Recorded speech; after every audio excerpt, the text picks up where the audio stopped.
Stamp paper क्रमांक 71 AA 018875 दिनांक 12 मार्च 2024 ला 100 रुपयाचे stamp paper universal chemical Katol या नावाने असून हा stamp paper universal engineering and fabrication या नावाने कसे वापरण्यात येत आहे।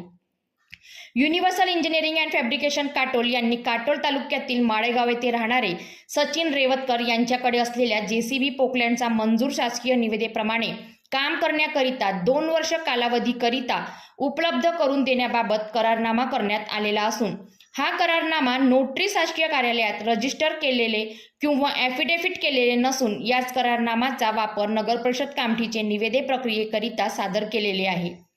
अशाच प्रकारचे करोडो रुपयांचा भ्रष्टाचार नगरपरिषद कामठी येथे बेधडक होत आहे।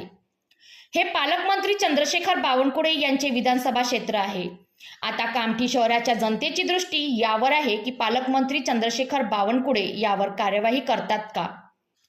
अशाच अनेक भ्रष्टाचाराचे उघडकीस पाहण्याकरिता चॅनलला लाईक आणि सबस्क्राईब करा। तसेच स्टॅम्प पेपर क्रमांक 71 AA 018875 दिनांक 12 मार्च 2024 ला 100 रुपयाचे stamp paper universal chemical Katol या नावाने असून हा stamp paper universal engineering and fabrication या नावाने कसे वापरण्यात येत आहे।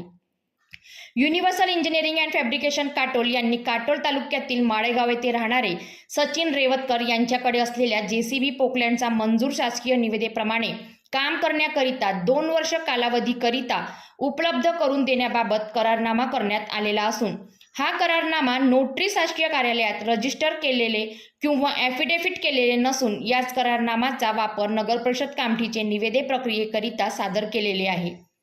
अशाच प्रकारचे करोडो रुपयांचा भ्रष्टाचार नगरपरिषद कामठी येथे बेधडक होत आहे। हे पालकमंत्री चंद्रशेखर बावनकुळे यांचे विधानसभा क्षेत्र आहे। आता कामठी शहराच्या जनतेची दृष्टी यावर आहे की पालकमंत्री चंद्रशेखर बावनकुळे यावर कार्यवाही करतात का।